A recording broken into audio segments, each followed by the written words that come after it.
Assalamualaikum warahmatullahi wabarakatuh. Jumpa lagi bersama saya Lulu Mukaroma, tentunya di channel YouTube aku, channel Lulu Mukaroma, dan program ngaji inspirasi di segmen ngaji bareng Lulu.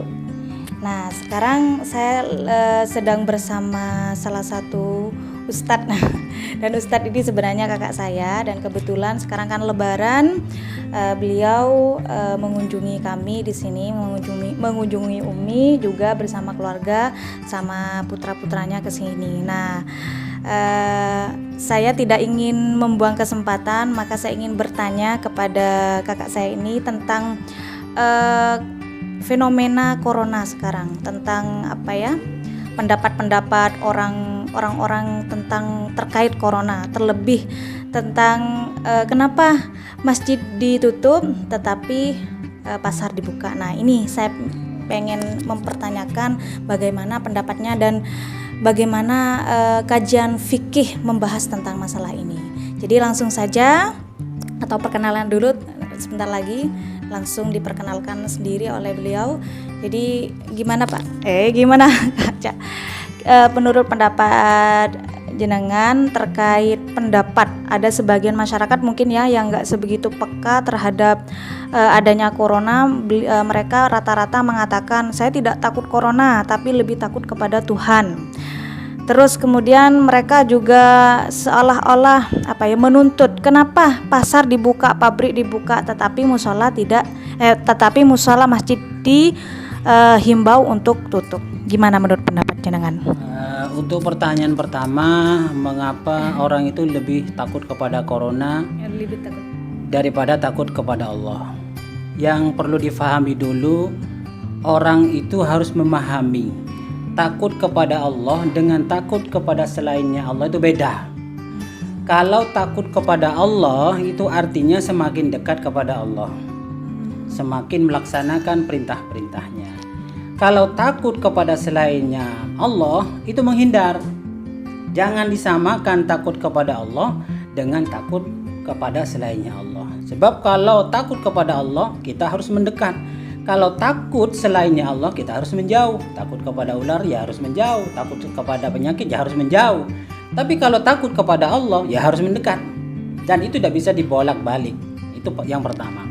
Jadi orang yang takut kepada corona itu sebenarnya, kalau bahasa yang lebih halus adalah ikhtiar, dan yang mana ikhtiar itu termasuk bagian dari ibadah.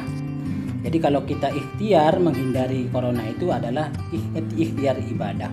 Kemudian setelah ibadah ikhtiar, kemudian disebut dengan ibadah tawakal. Nah, kemudian yang pertanyaan berikutnya, kenapa pasar ditutup, kemudian pasar dibuka, kemudian masjid ditutup? Sekarang bahasanya diperhalus lagi. Kalau mau itu mengatakan tidak ada perintah atau himbauan menutup masjid, hanya saja mengurangi kegiatan dan mengurangi jamaahnya. Kalau menutup tidak, termasuk di masjid saya itu tidak menutup, cuman mengurangi akses agar supaya masyarakat yang di luar masyarakat sekitar itu tidak berjubel untuk ikut berjamaah di masjid saya yang kebetulan di pinggir jalan provinsi. Saya tidak pernah nutup, cuman mengurangi akses orang lain selain di penduduk masjid itu untuk berjamaah numpang sholat di masjid saya. Tapi ya ada saja, cuman tidak terlalu banyak. Kalaupun ada, di pinggir, di teras, karena pintunya yang sebelah dalam ditutup. Kemudian kenapa pasar dibuka? Kalau pasar itu kebutuhan jasmani. Orang kalau butuh jasmani harus dipenuhi. Kalau nggak dipenuhi biasanya mati. Butuh beras, butuh makanan. Kan tempatnya diantaranya di pasar. Kalau ditutup, mau beli di mana? Maka akhirnya ini kebutuhan jasmani yang kemudian jika dihentikan maka akan mengakibatkan orang lapar dan mati. Bukan mati karena corona, tapi mati karena lapar. Kemudian masjid, kenapa kok agak ditekankan, aksesnya itu dikurangi agar supaya tidak berjubel masyarakatnya yang masuk ke masjid? Ya, karena masjid itu kebutuhan rohani. Orang nggak ke masjid, tidak berjamaah ke masjid, tidak mati. Berjamaah di rumah, tidak apa-apa. Tapi kalau pasar ditutup, kebutuhan jasmani yang jika kebutuhan jasmani itu gak dipenuhi, maka akan mati. Sedangkan maqasidus syariah diantaranya hifdzun nafs, menjaga diri, menjaga jiwa. Itu tujuannya Allah Ta'ala mensyariatkan. Kalau ada orang ngomong begini, udah adil, pasar dibuka, masjid ditutup. Ya siapa yang nutup? Perasaan saya tidak ada yang nutup masjid, hanya saja aksesnya dikurangi agar supaya jamaah tidak terlalu berjubel. Di tempat saya tetap cuman pakai protokol kesehatan, pakai masker, jamaah setiap hari itu, kemudian jaga jarak, ya begitu. Kemudian akses yang banyak dilewati oleh jamaah musafir itu diperkecil agar supaya jamaah yang dari luar itu nggak terlalu banyak. Jadi kalau menutup bahasanya itu kurang halus, jadi mengurangi akses jamaah yang dari luar masjid tersebut. Tapi nyatanya banyak memang aparat yang memang terjun ke masjid untuk ngontrol. Itu gimana menurut pendapat jenengan? Kalau aparat terjun mengontrol masjid itu bagian dari tanggung jawab. Jangan dinilai sentimen kemudian, enggak, itu sebagian dari tanggung jawab.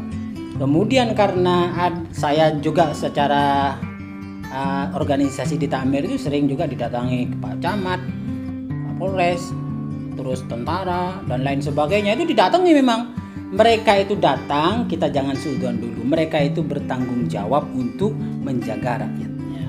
Kemudian Takmir mematuhi himbauan dari pemerintah dan MUI diterapkan di jamaahnya. Ada juga yang jamaah itu salah paham, dikira gini ketat gini, macam-macam. Biasalah, manusia itu begitu. Ada yang perasaannya itu sensitif, ada yang biasa-biasa saja, ada yang suka marah-marah gitu. Biasa aja itu. Memang memang watak berbeda, maka apa yang dikeluarkan dari lisannya juga berbeda.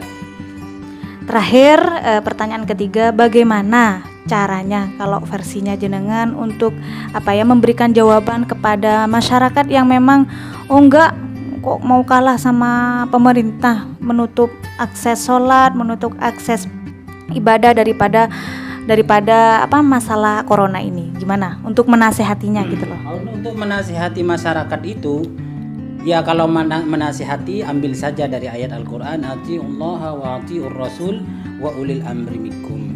Jadi taat kepada Allah, taat sama Rasul itu hukumnya wajib. Nah, di sini wa ulil amri minkum dan pemerintah. Nah, saya terjemahkan pemerintah, tapi di Al-Qur'an tidak menyebutkan ati ulil amri minkum, enggak. Itu berarti ditafsir, diperinci. Kalau atiullaha wa atiur rasul itu pasti benar dan wajib diikuti perintahnya, dijauhi larangannya. Tapi kalau ulil amri atau pemerintah tidak pakai atiu, langsung wa ulil amri minkum, artinya ditafsir. Kalau perintahnya itu tidak maksiat, maka wajib mengikuti perintahnya pemerintah. Kalau maksiat, ya ada wajib. Nah, faktanya sekarang itu himbauannya itu adalah merupakan kemaslahatan yang harus kita jaga bersama. Berarti wajib untuk mengikuti pemerintah bagi yang faham ilmu usul fikih, kaidah fikih, dan mengerti tentang kaidah nuzul Quran, asbabun nuzul, asbabul wurud. Ini yang bagi yang paham akan mengartikan menerima dari himbauan dari pemerintah atau MUI. Bagi yang nggak nerima, ya asal ceplos aja ngomong, pemerintah hukumnya manusia, ya begitulah.